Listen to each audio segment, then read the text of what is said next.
¿Logran ver mi pantalla?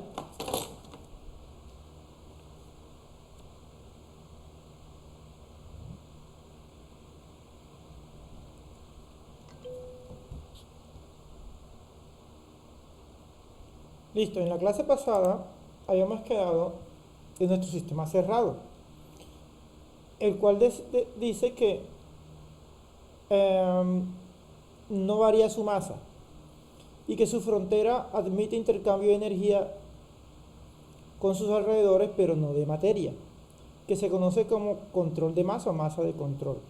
Lo que quiere decir que si nosotros tomamos en este caso esa olla a presión que está ahí, la pesamos, nos da un valor, la ponemos al fogón,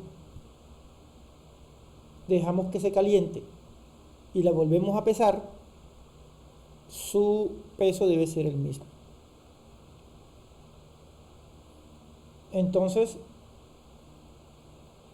hasta que la presión no, la presión interna no sea tan alta que dispare la válvula de seguridad, ¿cierto? Entonces, ese es nuestro sistema cerrado. Va a mantener la masa aunque lo calentemos. Aunque el agua, por ejemplo, interna se convierta en vapor, como no sale nada, la masa debe mantenerse.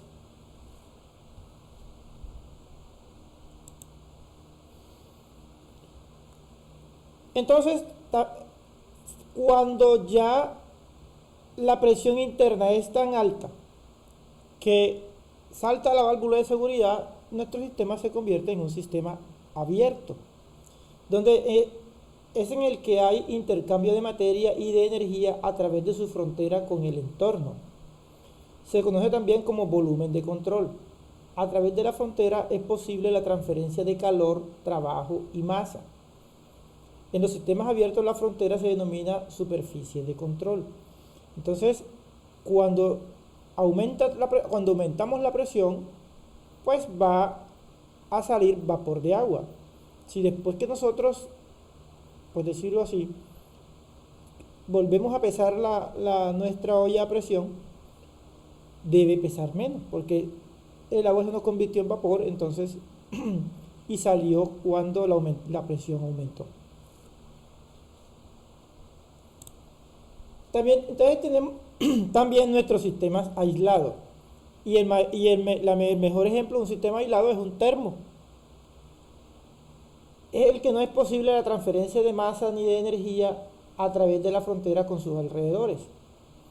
Nosotros echamos el café, si el termo en un termo ideal, pues lo que echemos ahí, ya sea frío o caliente, debe mantenerse.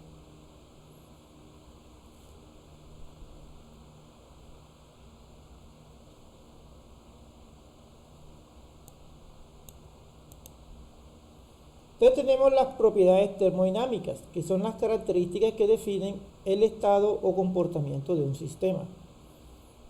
Entre las propiedades se encuentran la masa, el volumen, la presión, la temperatura, la energía interna, la entropía, la entalpía, entre otras. Cabe destacar que el conjunto de propiedades termodinámicas que describe un sistema varía de acuerdo con la naturaleza del mismo. Otros términos utilizados para referirse a una propiedad son variables de estado y función de estado.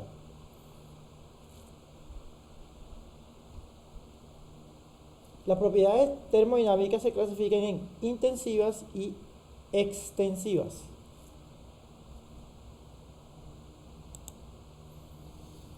Entonces, las propiedades intensivas son aquellas que no dependen de la cantidad de masa o tamaño de un sistema.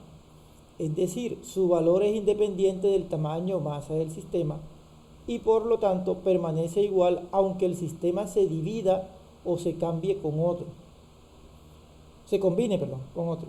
Hacen parte de este grupo la presión, la densidad, la temperatura, etc. Las propiedades intensivas se denominan con las letras minúsculas, excepto la presión y la temperatura. El valor de una propiedad intensiva es el mismo en cada una de las partes o subsistemas del sistema.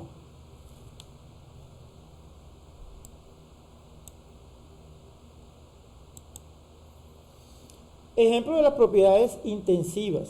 Por ejemplo, tenemos la temperatura.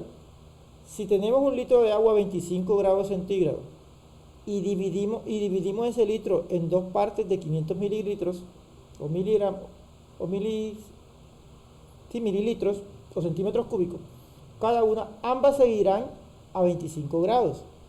La temperatura no cambia con la cantidad de sustancia. O sea, si nosotros lo dividimos en 4 partes iguales o en 5, en lo que nosotros queramos, siempre se va a mantener la misma temperatura del agua. La densidad, por ejemplo, la densidad del hierro es de aproximadamente 7,85 gramos, 87 gramos por centímetro cúbico, ya sea que tengas un bloque de hierro o una pequeña astilla. Esta relación masa-volumen es constante para el mismo material en las mismas condiciones.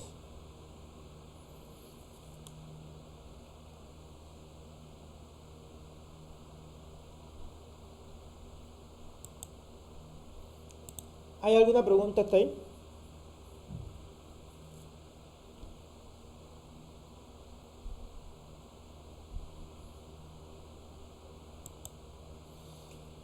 Entonces pasamos a las propiedades extensivas. Son aquellas que dependen del tamaño o geometría de un sistema.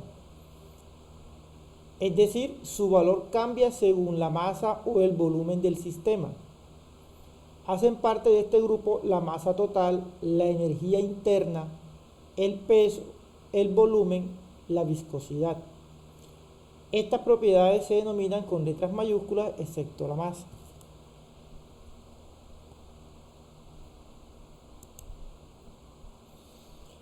Ejemplos de propiedades extensivas. Por ejemplo, si tenemos 1 kilogramo de agua y le agrega otro kilogramo, la masa total será de 2 kilogramos.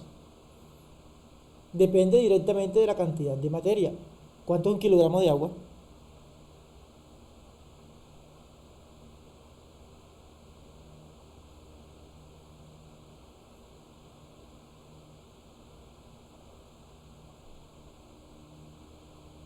¿Quién me dice cuánto es 1 kilogramo de agua?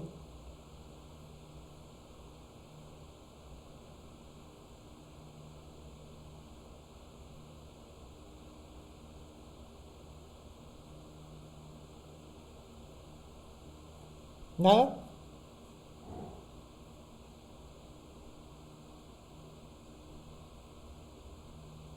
En volumen, ¿cuánto es 1 kilogramo de agua?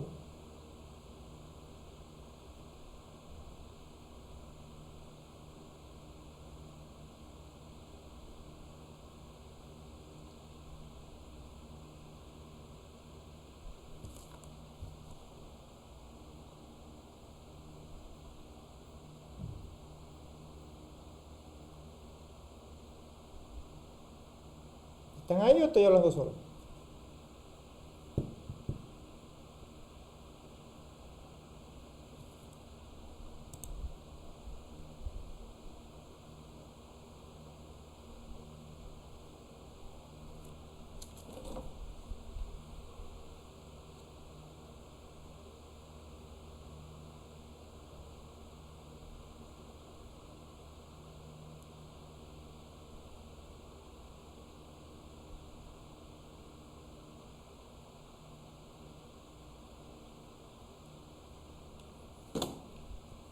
Bueno, 1 kilogramo de agua es 1 litro en condiciones, si el agua no es tan, o sea, pues, agua pura.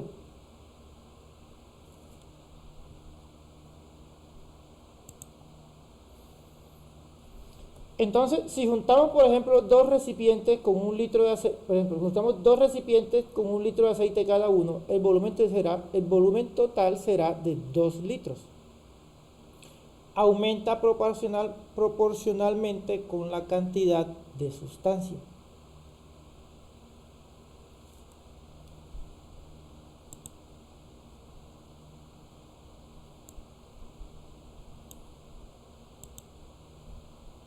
Propiedades extensivas. Entonces decimos que las propiedades extensivas son aditivas. Si a un sistema lo componen varios subsistemas, el valor de una propiedad extensiva de todo el sistema es la suma de los valores de la propiedad en cada subsistema. Cuando las propiedades extensivas se expresan por unidad de masa, se denominan propiedades específicas. Por ejemplo, la energía total específica, el volumen específico, entre otras, que también se denominan con letras minúsculas. Miremos entonces aquí un video.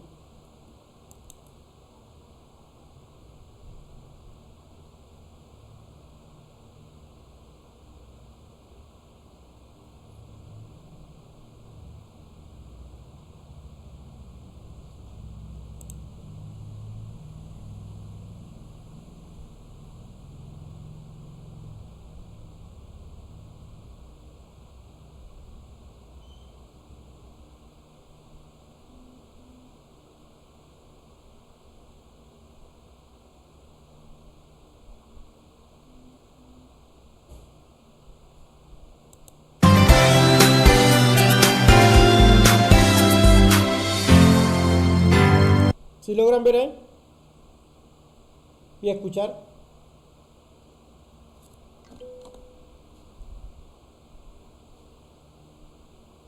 Ok.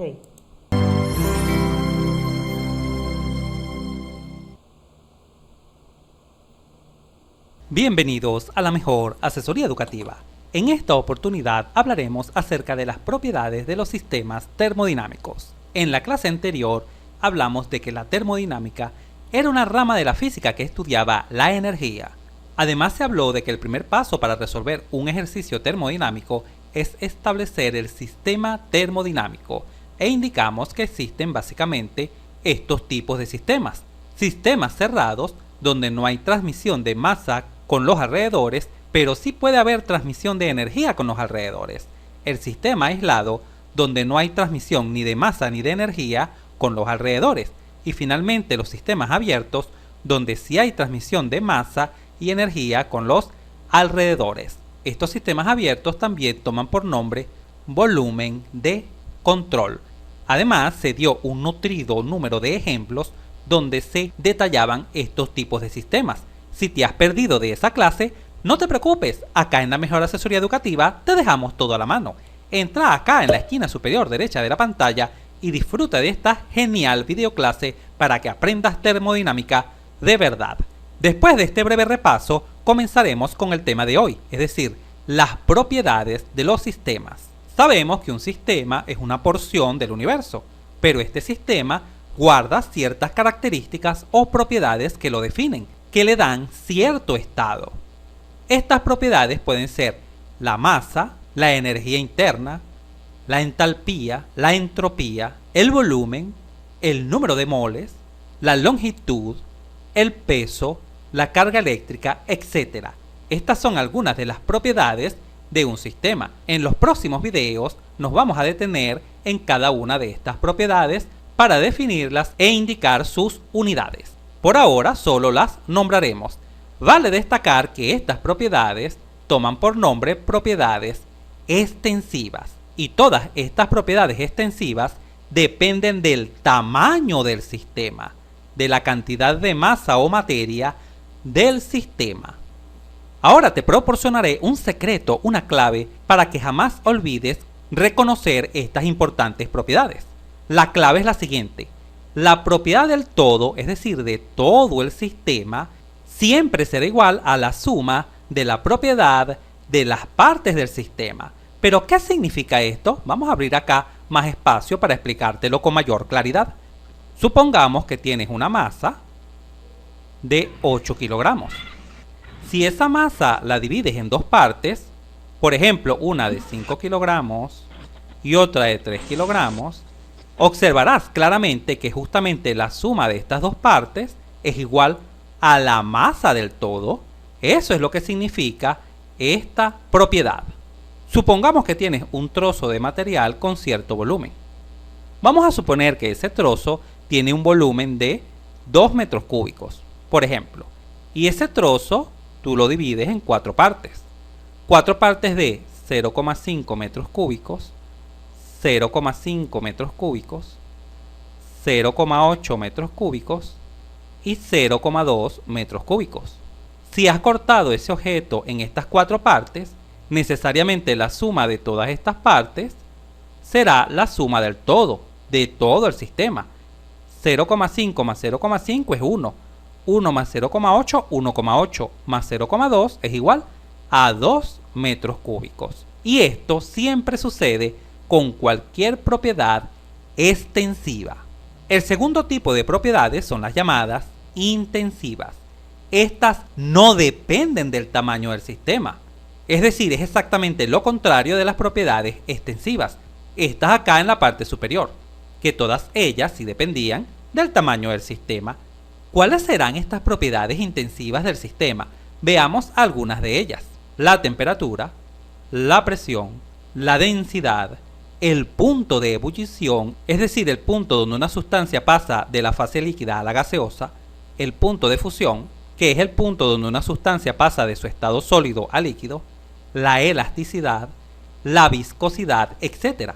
Hay otras más al igual que las propiedades extensivas, pues estas propiedades no dependen del tamaño del sistema. Por ejemplo, si usted tiene un plato de sopa y ese plato de sopa supongamos que tiene una temperatura de 42 grados centígrados, si tomas esa sopa y la divides en 3 porciones más pequeñas, digamos que la has dividido en 3 porciones, de seguro cada una de esas porciones también tendrá 42 grados centígrados. Es decir, la propiedad no depende del todo, es decir, de todo el sistema. Y lo mismo ocurre con cualquier otra propiedad intensiva. La densidad del oro, la densidad de la plata es la misma, así tengas 1 kilo de oro o tengas 1 gramo de oro. El punto de ebullición del agua es el mismo, así coloques al fuego 1 litro de agua que medio litro de agua o que 4 litros de agua. Igual con el punto de fusión, igual con la elasticidad. Imagina que tienes un resorte con cierta elasticidad y ese resorte lo cortamos, digamos, por la mitad. La elasticidad que tiene esta parte será la misma elasticidad que tiene esta parte y será la misma elasticidad que tiene el todo. Igual para la viscosidad. Por ejemplo, la miel tiene cierta viscosidad. Así tengas medio litro de miel, así tengas 1 litro de miel o apenas una cucharada de miel. He estado buscando ofertas de trabajo virtual en español en esta plataforma y mira cuántas hay. De hecho, mira esta en la que solo La viscosidad no varía. Es decir, el hecho que tengas una cucharada de miel, no puedes decir que ahora la miel tiene menos viscosidad y se comporta, digamos, como el agua. Eso es totalmente falso. Por estas razones se dice que las propiedades intensivas no dependen del tamaño del sistema. Ahora te proporcionaré 3 claves fundamentales acerca de estas propiedades. Veamos la primera de ellas. La propiedad del todo es igual a la propiedad de las partes, tal como ya te lo expliqué. El cociente de 2 propiedades extensivas siempre genera una propiedad intensiva. Por ejemplo, la densidad. Fíjate atención acá en la densidad. ¿A qué es igual la densidad? ¿Lo recuerdas? Vamos a colocarlo acá. La densidad es igual a la masa entre el volumen. Por ello es que la densidad es una propiedad intensiva, porque por definición es el cociente o razón de 2 propiedades extensivas. Vale mencionar que para denotar las propiedades extensivas se utilizan letras minúsculas, mientras que para denotar propiedades intensivas se utilizarán letras mayúsculas. Por ejemplo, la temperatura se te dará como T mayúscula, la presión se dará como P mayúscula, etc. Y la tercera clave es muy importante. Esta nos indica acerca de las propiedades específicas que se derivan de la segunda clave. Una propiedad será específica si tomas una propiedad extensiva y la divides siempre entre su masa. Obsérvalo bien, siempre entre la masa. Por supuesto, la masa es una propiedad extensiva. Y tal como ya te mencioné en la clave número 2, al dividir 2 propiedades extensivas, obtienes una propiedad intensiva, de tal forma que este tipo de propiedad especial es una propiedad intensiva, pero tomará por nombre propiedad específica. ¿Y por qué se llamará específica? porque no será más que el cociente de una propiedad extensiva entre la masa. Repito, las propiedades específicas son propiedades intensivas, estas que están acá, intensivas, que no dependen del tamaño del sistema y se obtienen simplemente dividiendo una propiedad extensiva entre la masa. Por ejemplo, esta letra la vamos a llamar volumen específico. ¿Y qué es el volumen específico? Dividir el volumen entre la masa. Esto será el volumen específico. Observa cómo se divide entre la masa. Asimismo se define la energía interna específica. La energía interna, esta que está acá, vamos a destacarla, se denota con la letra U. Y al ser dividida entre la masa, recuerda que la masa es la protagonista de las propiedades específicas, se obtendrá la energía específica o energía interna específica. De la misma manera, H, esta H que está acá, representa la entalpía. Vamos a colocarlo acá, H, representa la entalpía. Si usted divide la entalpía entre la masa, obtiene la entalpía específica y finalmente esta letra S denotará la entropía. Si dividimos la entropía entre la masa, se obtendrá una propiedad intensiva llamada propiedad específica, en particular entropía específica. Vale destacar que estas son las propiedades que estaremos analizando en las tablas termodinámicas. Más adelante te enseñaré a cómo utilizar las tablas termodinámicas de una manera infalible. Si este video te fue útil, suscríbete a nuestro canal. Así nos ayudas a... Listo. Espero les haya aclarado más las ideas el video de resumen de las propiedades termodinámicas. Entonces ahora vamos a llegar a los ciclos termodinámicos. Entonces un ciclo termodinámico es una serie de procesos termodinámicos realizados en uno o más dispositivos con el objeto de producir trabajo a partir de dos fuentes de calor a distinta temperatura o de manera inversa. Permitir la utilización del trabajo para que haya transferencia de calor de la fuente de menor temperatura a la de mayor temperatura. El trabajo obtenido es utilizado para producir movimiento o para generar electricidad. Por ejemplo, los motores de combustión, lo que utilizamos en los carros, transforma calor en trabajo. ¿Dónde se produce el calor en un motor de combustión?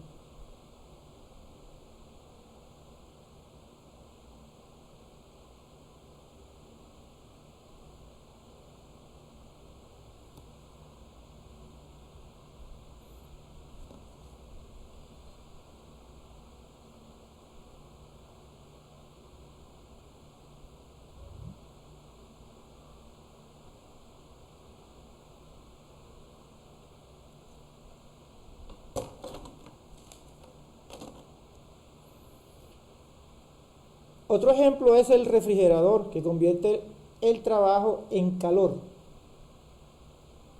El primero transforma el calor en trabajo, el segundo convierte el trabajo en calor.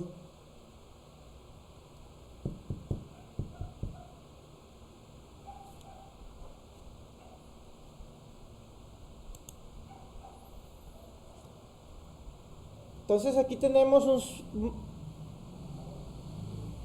un motor de combustión y aquí tenemos un sistema de refrigeración.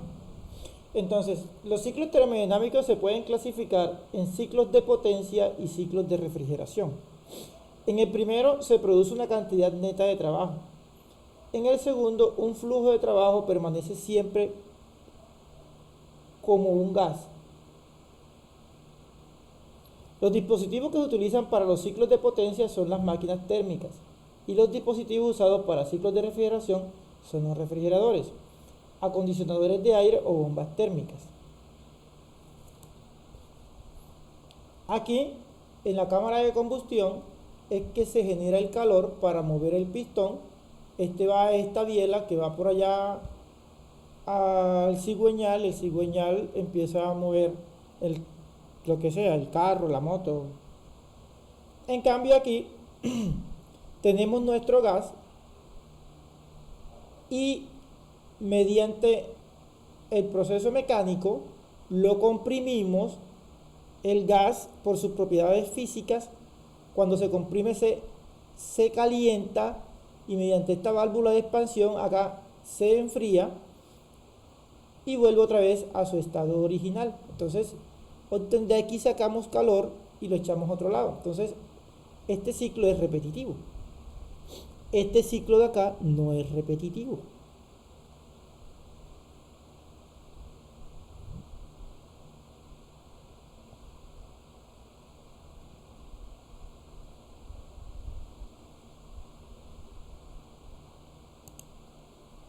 Otra clasificación puede ser como ciclos de gas y ciclos de vapor, según la fase en la que se encuentra el fluido de trabajo. Y además, los ciclos termodinámicos se pueden clasificar en ciclos cerrados y ciclos abiertos. En los ciclos cerrados, el fluido de trabajo se recircula,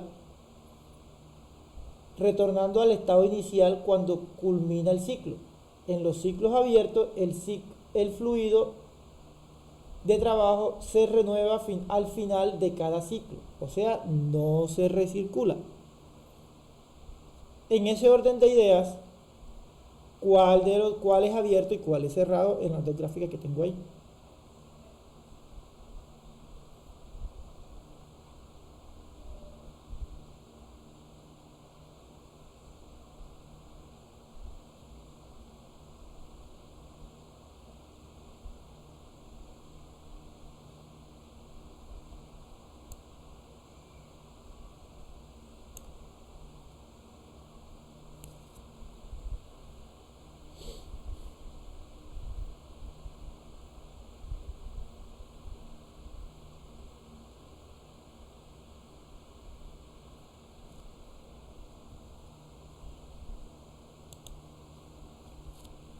Entonces, cambiando de tema, entramos a lo que se llama las energías no renovables. Entonces, cuando se habla de fuentes, ¿qué son las energías no renovables? Entonces, cuando se habla de fuentes de energía no renovables, se refiere a los recursos energéticos que se encuentran en la naturaleza de manera limitada y no se pueden renovar, es decir, que en algún momento dejarán de estar disponibles para su extracción y uso. Los principales energéticos no renovables son el petróleo y sus derivados, el gas natural, el carbón y la energía nuclear.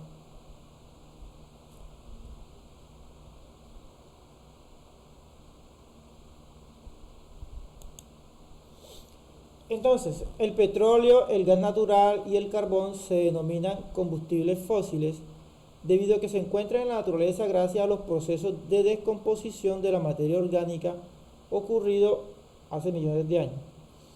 Actualmente se pretende reemplazar paulatinamente este tipo de energéticos porque su uso genera gases de efecto invernadero, que aumentan la temperatura global del planeta y producen gases contaminantes que afectan la salud de los ecosistemas y de la sociedad en general.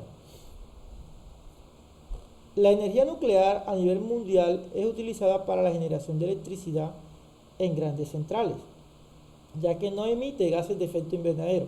Sin embargo, los residuos que genera son radioactivos y altamente contaminantes.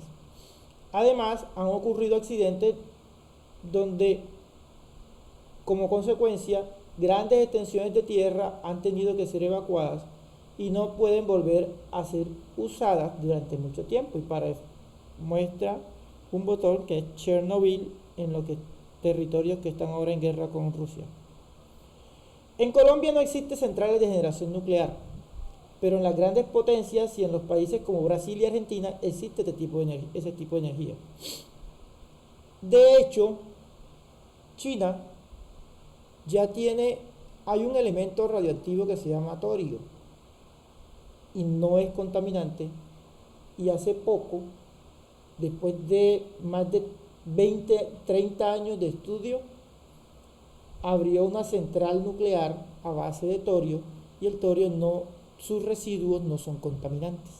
O sea que el futuro de la energía nuclear a base de torio lo está liderando China, y eso es lo que va a reemplazar por ahí en 10, 20 años muchas cosas. La tecnología se nos vino y si nosotros no estamos a la vanguardia, nos va a relegar. Tanto que se dice que muchos transportes, por ejemplo, buques, trenes de alta velocidad, aviones, funcionarán con torio.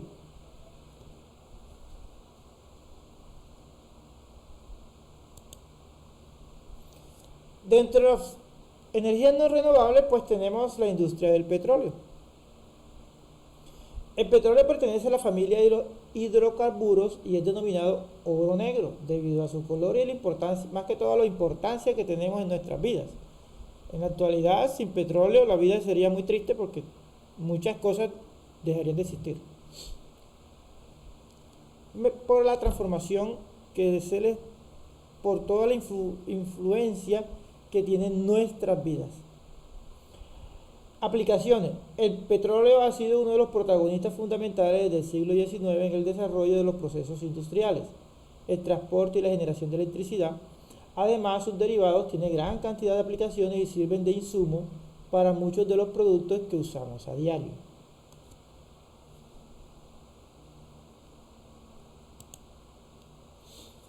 Entonces, la industria del petróleo se tiene diferentes fases. Entonces tenemos la infraestructura.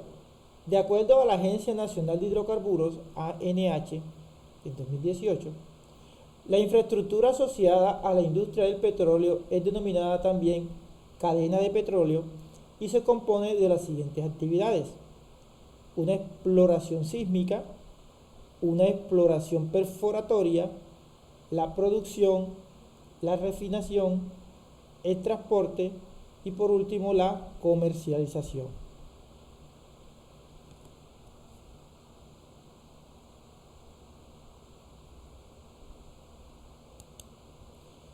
Entonces, la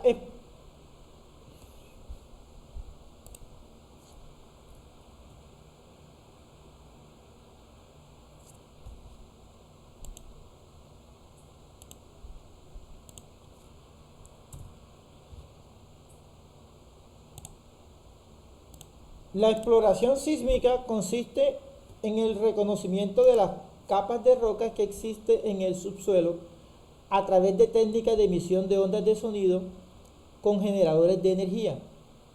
Las ondas viajan y rebotan por las diferentes capas de la Tierra de tal manera que son registradas por instrumentos denominados geófonos. El producto de esta actividad es un estudio sísmico. Entonces, en esta gráfica tenemos que, bueno, anteriormente utilizaban explosión.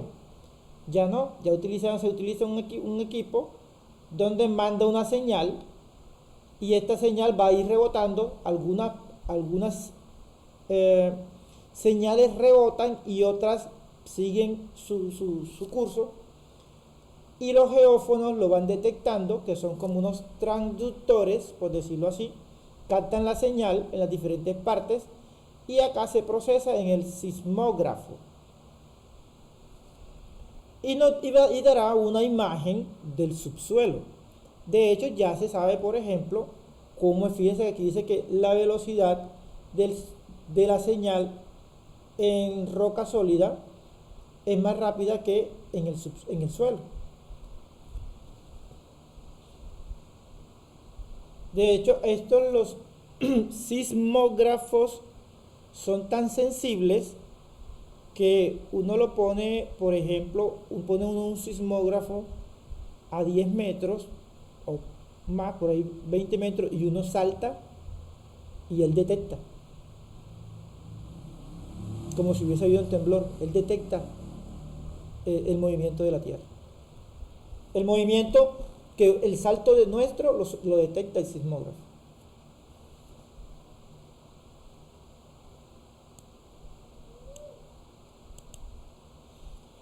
Entonces, otra vez explosión.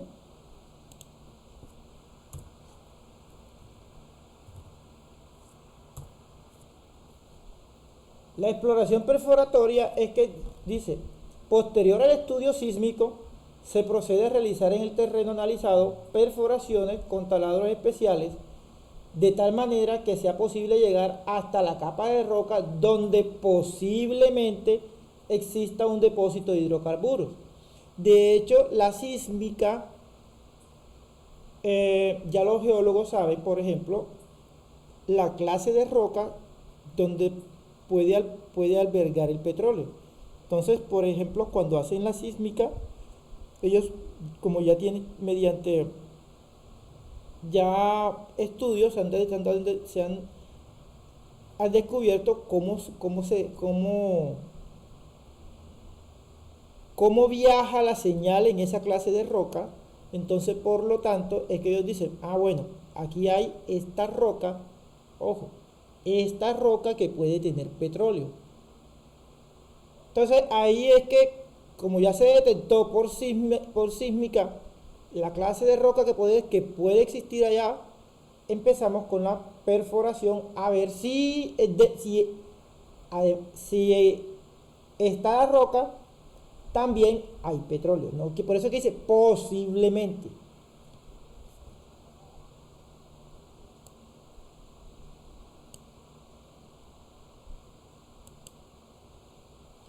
Entonces, la producción, una vez confirmada la existencia de hidrocarburos en las diferentes capas de roca, se procede a instalar varios equipos que permiten la extracción del petróleo de manera continua hasta la superficie.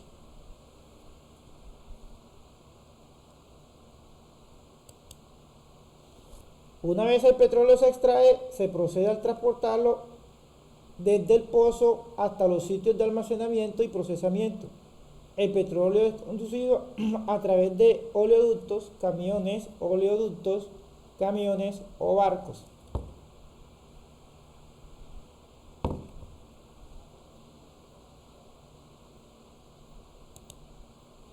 Después viene el proceso de refinación.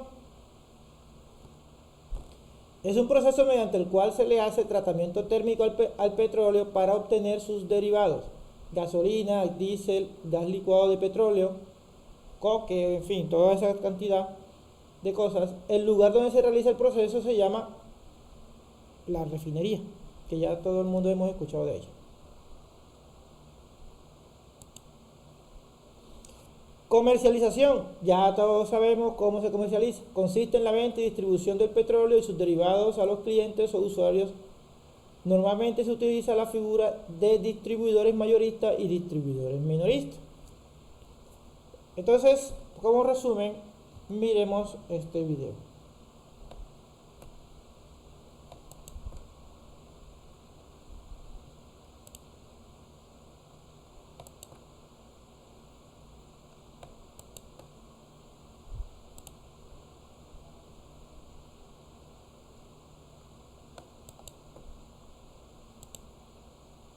Ay, perdón.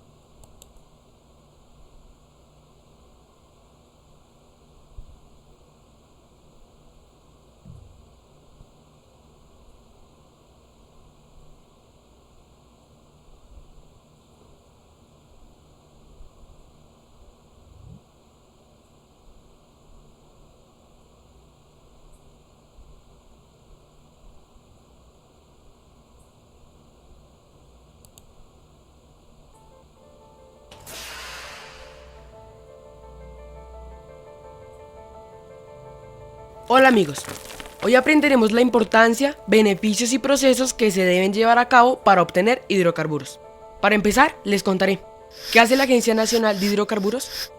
La ANH es la entidad encargada de administrar los recursos hidrocarburíferos del país, que está comprometida con el aprovechamiento sostenible del recurso, el respeto por los valores culturales de las comunidades y la contribución al desarrollo social. Y también deben saber qué son los hidrocarburos. Los hidrocarburos son recursos naturales que se encuentran en forma líquida o gaseosa debajo de la tierra. Cuando se presentan en estado líquido se llaman petróleo y en estado gaseoso se llaman gas. ¿Cuál es la explicación de este fenómeno?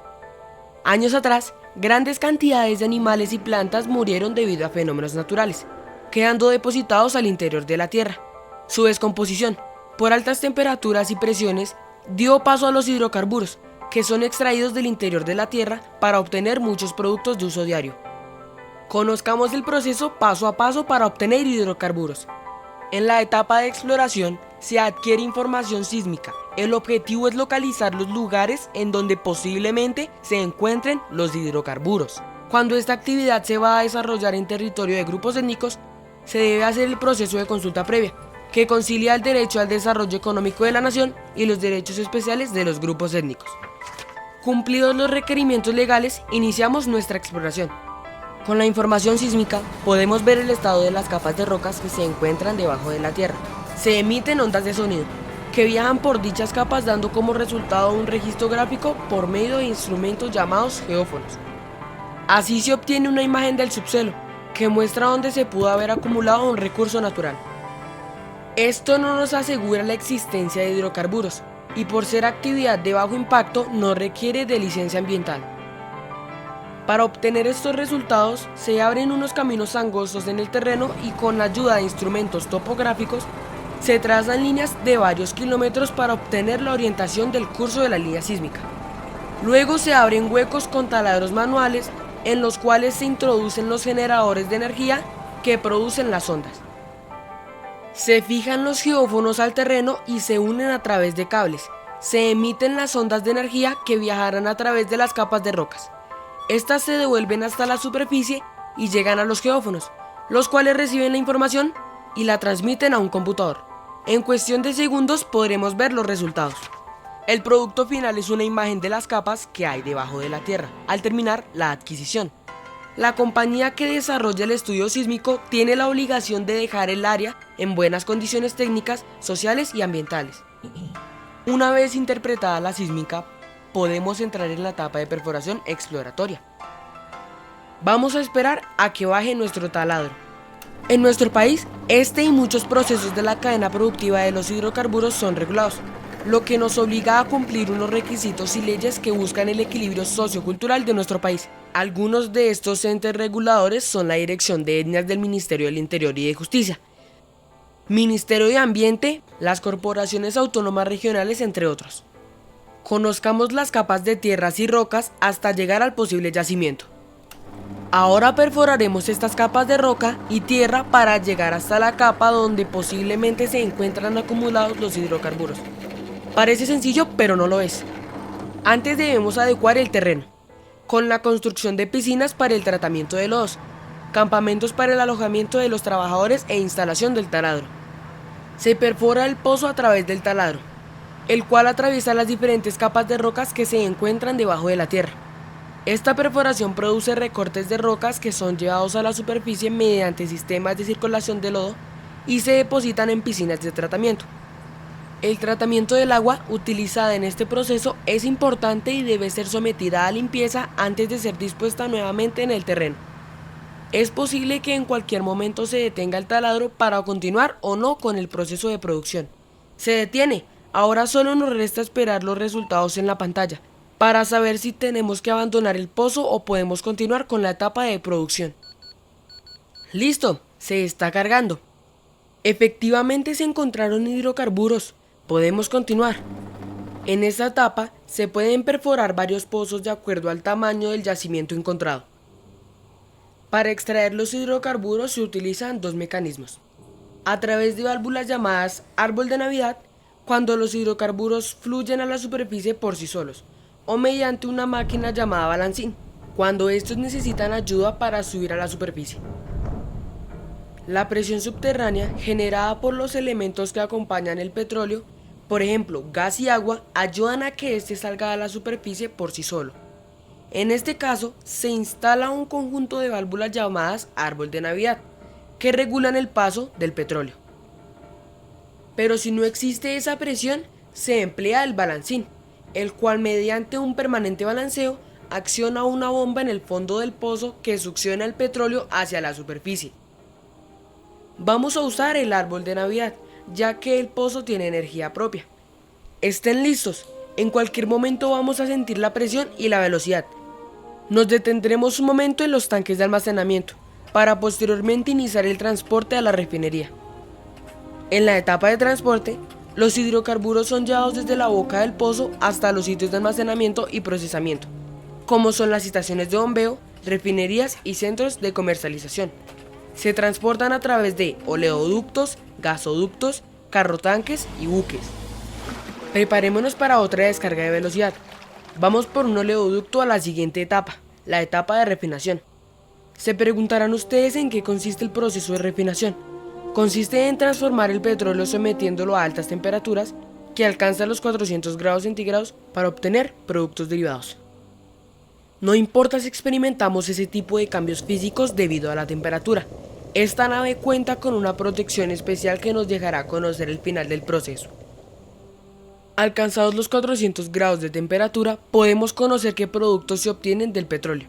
Algunos de estos comúnmente usados como combustibles, ACPM y gasolina, y petroquímicos, la vaselina, cepillos, llantas, plásticos, entre otros. Bueno amigos, esto ha sido todo sobre el proceso para la obtención de hidrocarburos y sus derivados.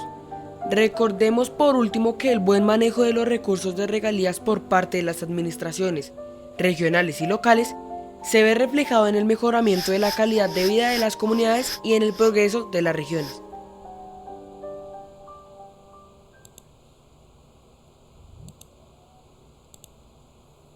Bueno chicos, ¿qué tal les pareció?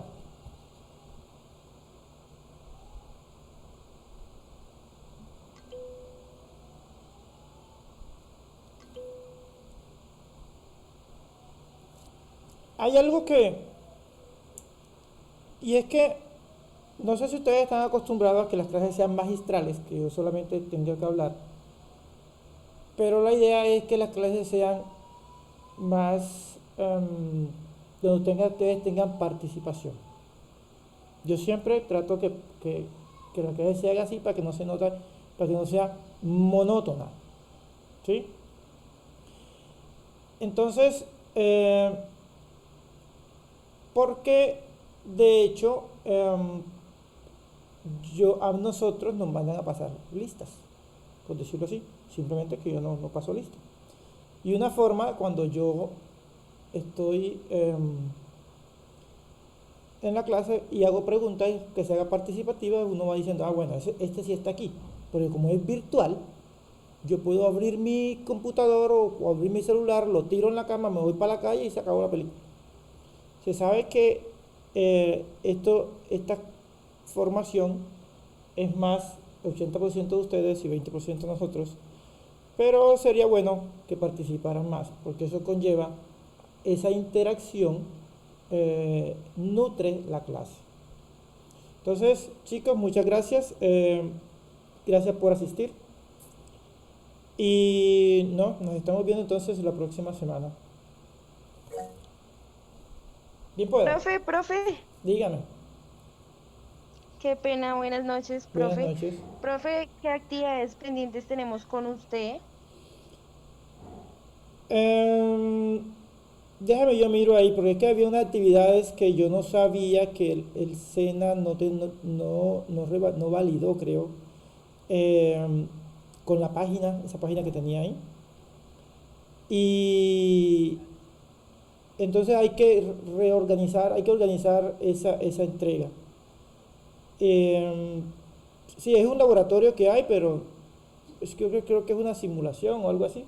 Entonces hay que mirarla, que si es posible la hacen ustedes en las otras. Tengo que mirar bien y yo les comento para ver. Por la entrega no se preocupen, yo organizo eso. Y listo, si hay que dar más tiempo, pues yo le doy más tiempo.